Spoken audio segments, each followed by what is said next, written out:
해피 마더스 데이. 제가 지난 이틀 동안 내린 비로 인해서 목소리를 조금 잃었습니다. 조금 불편할 텐데 양해해 주시기 바랍니다. 어머니가 없는 사람은 없습니다. 하지만 어머니가 다 같지는 않지요.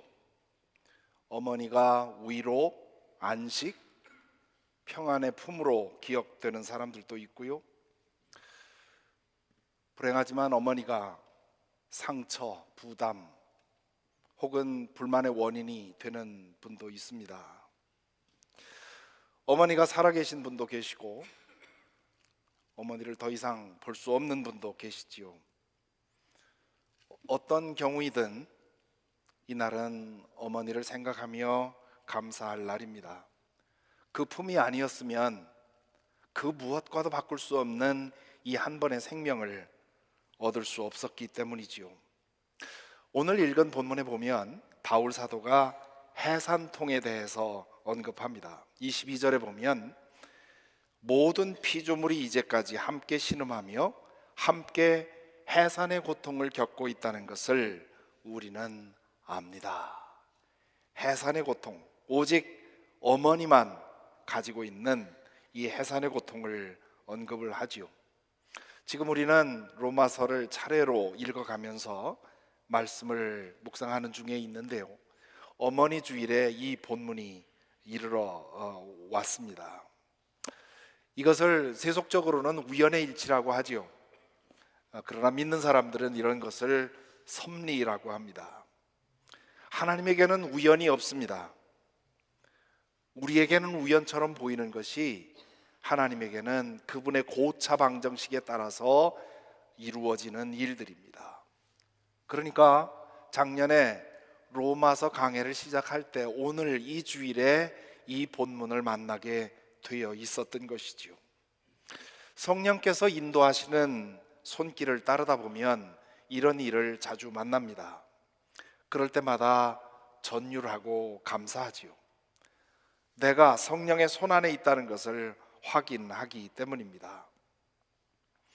바울 사도는 오늘 말씀에서 왜 해산통을 언급했을까요? 그건 말할 것도 없이 겪어야 하는 고통과 그 고통을 통해 얻는 기쁨이 너무도 다르기 때문입니다. 해산통은 인간이 겪을 수 있는 가장 큰 고통 중에 하나라고 하죠. 의학자들에 의하면 사람이 겪을 수 있는 최악의 고통은 불에 타는 고통이라고 합니다. 그리고 두 번째 최악은 사지가 잘리는, 몸이 잘려가는, 나가는 고통이라고 합니다. 그리고 세 번째가 해산통이라고 하죠. 비유해서 살을 찢는 고통, 그런 얘기 하지 않습니까? 그렇게 고통스러운 것이 해산통인데, 그런데 그것을 통해서 얻는, 아기를 얻는 그 기쁨은 인생에 얻을 수 있는 최고의 기쁨 중에 하나입니다. 그 해산통과 아이를 얻는 기쁨, 이 두 개를 비교하면 무엇이 더 강할까요? 아기를 얻는 기쁨이 더 강합니다. 그렇기 때문에 그 죽을 고생을 하고 아기를 낳고 나서 얼마 지나지 않아서 또 낳을 생각을 하는 이유는 아이를 얻는 기쁨이 그 모든 고통을 상쇄하고도 남기 때문입니다. 자, 그러면 사도 바울은 무엇 때문에 오늘 본문에서 해산통을 언급을 했겠습니까? 그동안 본 로마서 8장 1절부터 17절까지에 나오는 말씀을 잠시 요약하겠습니다.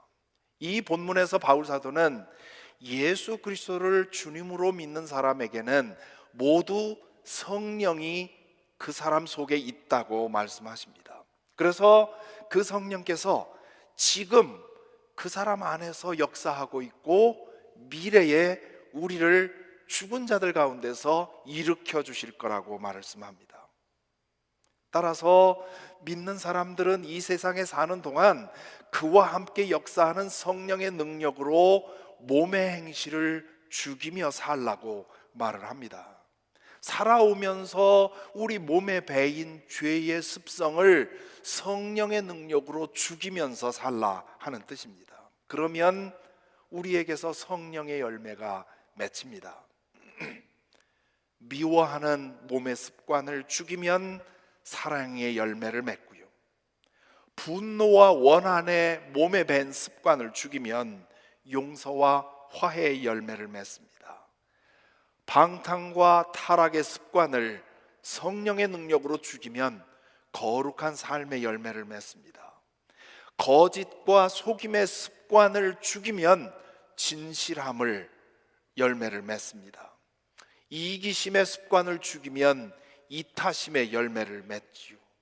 굴림하고 부리려는 그 구습을 죽이면 섬김의 열매를 맺습니다. 욕심껏 가지고 살려고 하는 그 우리 몸의 습관을 성령의 능력으로 죽이면 우리는 자족할 수 있고 나눌 수 있는 열매를 맺습니다. 이것이 성령의 사람들이 사는 방법입니다. 그런데 이렇게 사는 것은 이 땅에서 고생하는 일입니다. 고난을 자초하는 일인 것이지요. 이렇게 살려면 때로 손해보아야 합니다. 때로 양보해야지요. 때로 무시당할 수도 있습니다. 때로 거부당할 수도 있습니다. 어려워도 성령의 사람들은 헌신하는 것이고, 낙심되어도 희생하는 것이고, 때로 박해를 당할 수도 있고 때로 순교를 당할 수도 있습니다. 그래서 지난주에 사도행전 1장 8절, 우리가 너무도 잘 아는 말씀, 성령이 너희에게 임하시면 너희가 능력을 받고 예루살렘과 유다와 사마리아와 땅끝까지 이르러 내 증인이 되리라 하는 이 말씀은, 성령이 너희에게 임하시면 능력을 받고 예루살렘과 온 유대와 사마리아와 땅끝까지 이르러 고난을 받을 것이다 라는 말로 바꿔야 된다고 말씀드렸습니다. 이렇게 말한 다음에 바울 사도는 오늘 18절에서 이렇게 말합니다. 현재 우리가 겪는 고난은 장차 우리에게 나타날 영광에 견주면 아무것도 아니라고 나는 생각합니다. 현재 우리가 겪는 고난, 이게 어떤 고난입니까? 물론 우리가 살아가면서 때로는 질병을 앓을 수도 있고요, 또 여러 가지 사고를 만날 수도 있습니다. 하지만 바울 사도가 여기서 말하는 고난은 그런 고난이 아니라 성령의 사람임으로서 성령의 능력으로 몸에 죄된 습관을 죽임으로 우리가 겪게 되는 고난을 말합니다. 그 고난은 우리가 장차 우리에게 나타날 영광에 비하면 아무것도 아니라고 얘기를 합니다. 성령의 능력으로 몸의 행실을 죽이는 것은 때로 견디기 힘든 일입니다. 때로 우리가 감당할 수 없는 것까지도 포기해야 합니다. 하지만 새하늘과 새 땅에서 얻게 되는 것은 우리가 이 땅에서 이뤄야 하는 그 무엇과도 비교할 수 없다는 것입니다. 그것을 알고 그 장차 우리에게 나타날 영광을 믿으면 이 땅에서 우리는 어떤 고난도 견뎌낼 수 있다고 바울 사도는 말하고 있습니다.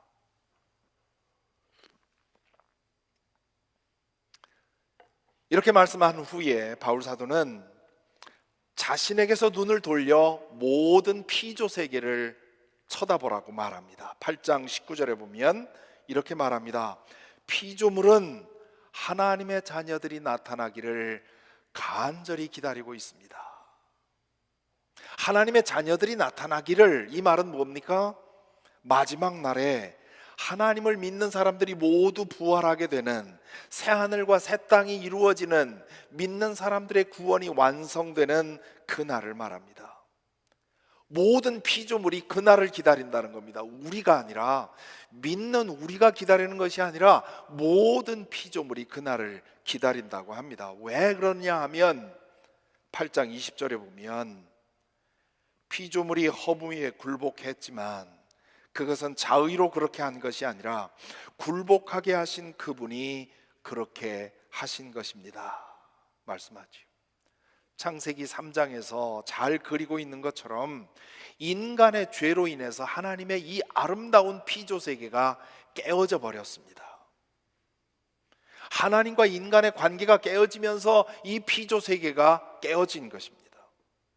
인간과 모든 생명이 연결되어 있기 때문에 인간이 깨지면서 피조 세계 모든 생명이 다 깨어졌다는 말입니다.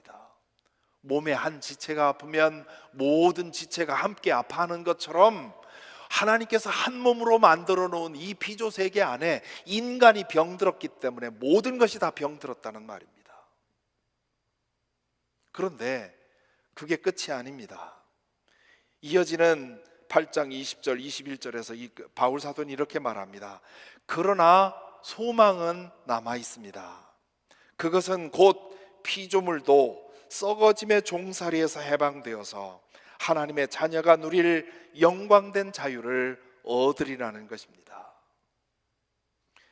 믿는 이들의 구원이 완성되는 날, 예수 그리스도가 다시 오시는 날, 하나님은 이 피조 세계의 깨어짐을 온전하게 회복하실 것이라는 뜻입니다. 그래서 사도는 이어지는 22절, 23절에서 이렇게 말합니다. 같이 읽어볼까요? 22절, 23절. 모든 피조물이 이제까지 함께 신음하며 함께 해산의 고통을 겪고 있다는 것을 우리는 압니다.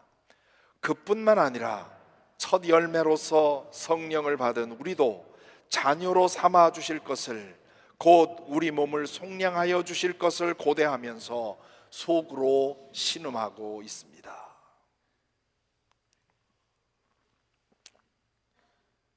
모든 피조물이, 모든 믿는 이들이 신음하고 있다는 뜻입니다. 왜? 지금 모든 것들이 깨어져 있기 때문에, 완전하지 않기 때문에, 죄에 속박되어 있기 때문에 우리 인간도 신음하고 있고 모든 피조물이 신음하고 있다는 것입니다. 그런데 이 신음은 절망적인 신음이 아닙니다. 신음하지만 소망이 있습니다.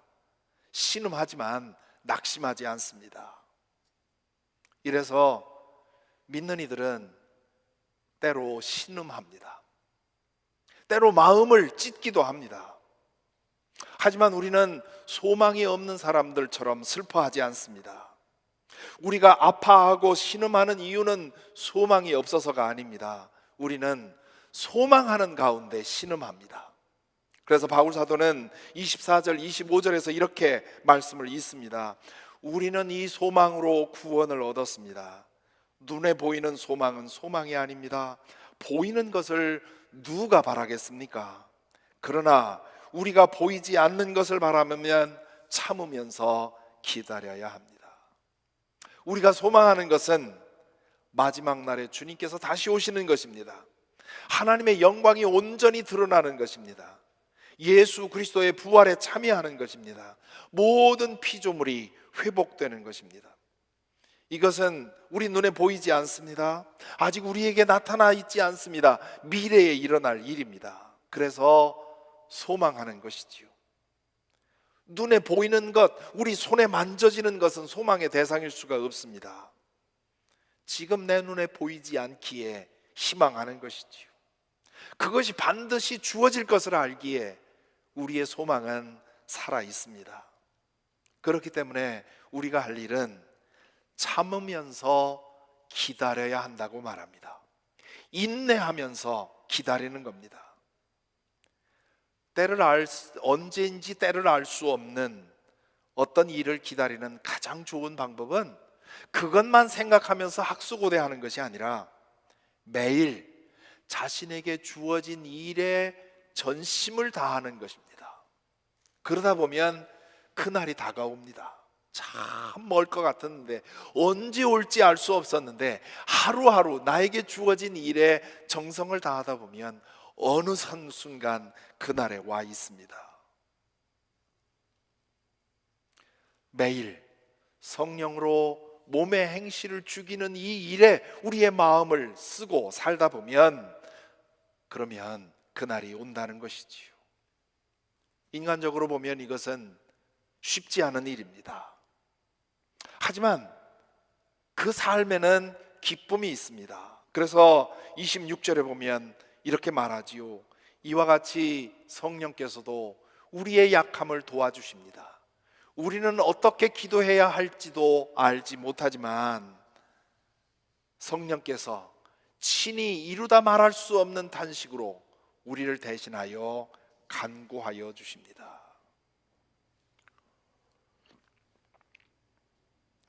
깊은 고난 중에 거할 때 우리는 어떻게 기도해야 할지 알 수 없습니다. 아니, 어떤 때는 기도도 나오지 않습니다. 아마 여러분도 그런 순간을 지나오셨을지 모르겠습니다. 그때 성령께서 우리를 위해 기도해 주신다고 바울사도는 말합니다. 이건 그의 신학이 아닙니다. 그가 살아오면서 경험한 것입니다. 그도 때로 기도할 수 없는 그런 극심한 고통 중에 있었는데 나중에 돌아보니 그 안에 계신 성령께서 말할 수 없는 탄식으로 자신을 위해 기도하셨기 때문에 자신이 변화된 것을 발견한 것입니다. 모든 것이 완전해지는 날을 소망하며 현재의 불완전함, 그런 현재의 여러 가지 문제로 인해서 신음하는 우리 믿는 이들, 그리고 모든 피조물, 그 신음에 하나님께서 참여하고 계시다는 뜻입니다. 모든 것이 회복되어 불완전함과 약함을 견뎌야 하는 우리와 모든 피조 세계 때문에 하나님도 탄식하며 신음하신다고 하는 것, 이것이 바울 사도가 오늘 말씀을 통해 우리에게 주시는 위로입니다. 자녀의 고통을 바라보는 부모의 마음, 자녀를 가진 분들이라면 다들 경험해 보셨을 것입니다. 그러나 그 아이가 당해야 할 고통의 몫이 있지요. 부모로서는 대신해 줄 수 없는 그 고통을 아이는 겪어야만 완치에 이를 수 있습니다. 그렇기 때문에 자녀가 아파하는 것을 보고 부모는 함께 신음합니다. 그러나 그 신음은 절망의 신음이 아니지요. 조금만 견뎌라, 며칠만 지나면 된다, 내가 대신해 줄 수 없지만 그 고통 어려운 거 알지만 그러나 곧 회복된다, 그러니 견뎌라, 탄식하며 자녀와 함께 아파하는 것이 부모의 심정입니다. 그것처럼 하나님도 지금 이 땅에서 우리가 우리의 불완전함, 이 세상의 깨어짐, 이런 것들로 인해서 탄식하고 신음할 때 하나님께서도 우리와 함께 신음하신다는 겁니다. 그 사실을 알면 고난 중에도 기뻐할 수 있습니다. 바로 그런 까닭에 바울 사도는 항상 기뻐하라, 항상 기뻐하라고 말씀하십니다.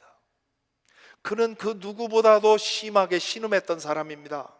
자신의 연약함 때문에, 죄 가운데 멸망의 길을 가고 있는 사람들 때문에, 그리고 깨어진 이 피조 세계와 이 세상 때문에 그는 누구보다도 그 몸을 끓여가면서 신음했던 사람입니다. 하지만 그는 또한 항상 기뻐했습니다.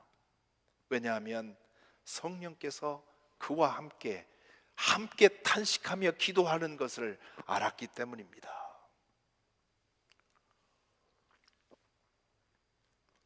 따라서 오늘 말씀을 묵상하면서 묻게 되는 4가지의 질문이 있습니다.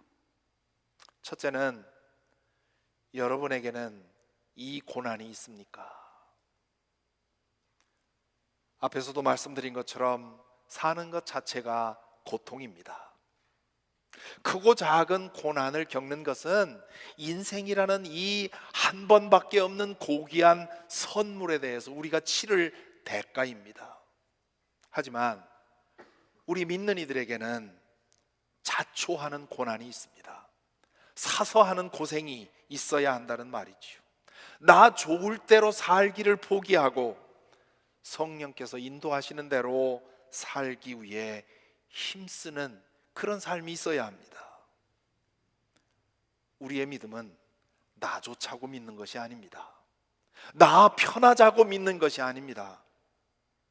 믿는 것은 나 좋자는 생각, 나 편하자는 생각을 내려놓는 것입니다. 성령께서 인도하시는 대로 나에게는 좋지 않지만, 나에게는 편하지 않지만, 그러나 성령께서 원하시는 일을 하는 것, 그것이 믿음입니다.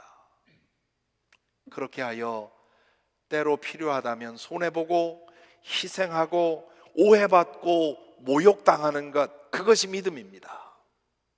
그 고난이 여러분에게 있습니까? 그런 고난이 여러분에게 닥쳐올 때 그걸 피하려고 합니까? 아니면 받아 안으려고 합니까? 두 번째 질문은 당신에게 이 신음이 있습니까? 라는 질문입니다. 나에게서 정말 보기 싫은 그 몸의 행실, 구습이 불쑥불쑥 튀어나올 때, 성령께서 인도하시는 고난에 대해서 자꾸 움츠러들면서 뒷걸음칠 때, 그런 자신에 대해 안타까워하며 내가 왜 아직도 이것밖에 되지 않을까 신음하는 그 신음이 있느냐는 겁니다.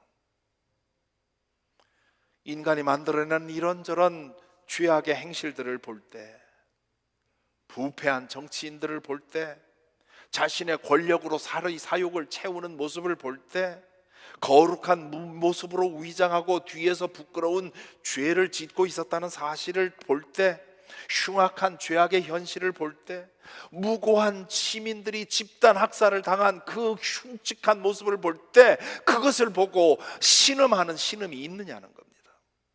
나의 문제로 과연 아파하느냐는 겁니다.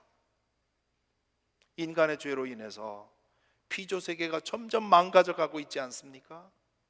플라스틱 쓰레기를 뱃속 가득히 먹고 질식해서 숨진 고래의 모습을 볼 때, 유조선에서 새어나온 기름으로 인해서 바다새와 생물들이 죽어가는 그 시커먼 모습을 볼 때, 인간이 흘려내보낸 약물로 인해서 물고기가 기형이 된 그런 사진의 모습을 볼 때, 온난화로 인해서 빙하가 점점 녹아서 꼭 북극곰이 조각배를 탄 것처럼 조그마한 그 빙하의 얼음 덩어리에 겨우 붙어서 있는 것을 모습을 볼 때 신음합니까?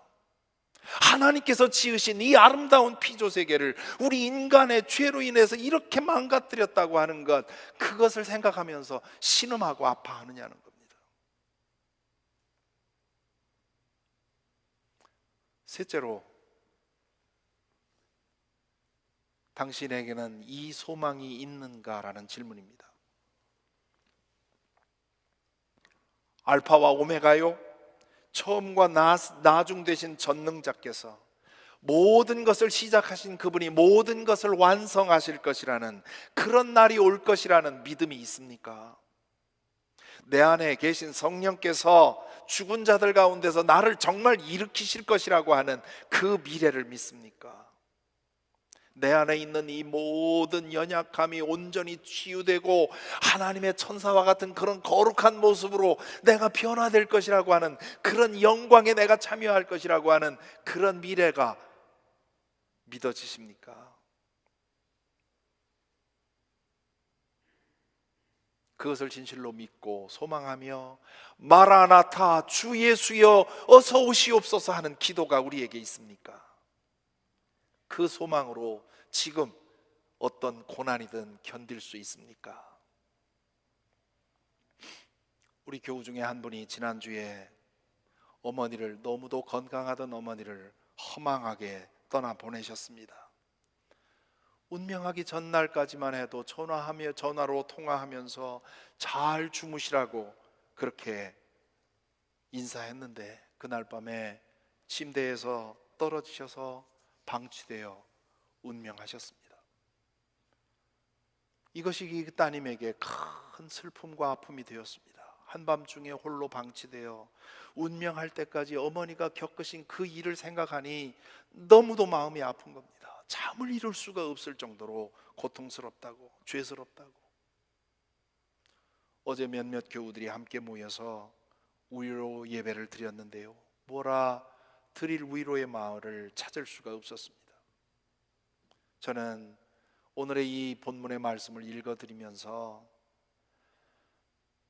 마지막 가셨을 때의 그 절망스러운 순간만을 생각하지 마시고 지금 하나님의 품에서 영원한 안식을 누리고 계시고, 그리고 믿음의 사람들에게 약속된 오늘 바울 사도가 말한 현재 우리가 겪는 고난에 비한다면 장차 우리에게 나타날 영광은 비교도 되지 않는다고 한 그 지금 마지막 떠나가실 때의 어머니의 모습에서 눈을 떼서 지금 하나님의 품 안에서 어머니가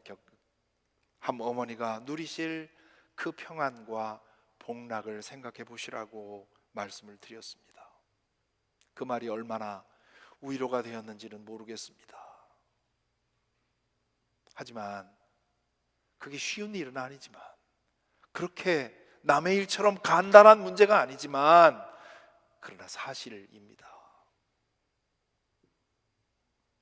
네 번째로, 당신에게는 이 기쁨이 있습니까? 만사형통해서 얻는 기쁨이 아니라, 승승장구해서 얻는 기쁨이 아니라, 내 안에 성령께서 일하고 계시다는 사실을 알기에 가지는 기쁨, 나의 신음에 하나님도 함께 신음하며 모든 것이 온전해질 그 날을 만들고 계시다는 그 하나님을 믿기에, 하나님께서 성령을 통해 나에게 하실 일이 어떤 것인지를 알기에, 현실의 조건과는 상관없이 우리 마음에서 끊임없이 타고 있는 그 기쁨의 불길이 있느냐는 것입니다. 이런 점에서 본다면 바울 사도가 믿는 이들의 상황에 대해서 해산통을 비유로 삼은 것은 참 잘한 일입니다. 해산하는 여인들은 얼마나 큰 고통을 겪을지 알면서도 임신을 택합니다. 알고 보면 위대한 선택입니다. 남자들은 겁이 많아서 이런 선택하기 어렵습니다. 해산하는 여인들은 해산통으로 신음하지요. 해산하기 전에도 9개월 동안 산모는 자주 신음합니다. 아파서도 신음하지만 때로 아기의 움직임을 느끼면서 신비한 기쁨으로 신음합니다. 그 여인에게는 소망이 있습니다. 예쁜 아기를 품어 안을 소망이 있습니다. 그 소망으로 그 고통을 이겨내는 것이지요. 그래서 신음하면서도 기뻐합니다. 그 고통은 기쁨을 낳기 위한 것이기 때문입니다. 이 고난, 이 신음, 이 소망, 이 기쁨, 이것이 저와 여러분에게 살아있기를 소망합니다. 그것이 살아있는 만큼 우리의 믿음은 살아있는 것입니다. 그것이 살아있는 만큼 내 안에 성령께서 온전히 살아 역사하는 것입니다. 우리 모두 성령의 사람으로 이 삶을 살아나가게 되기를 간절히 소망합니다.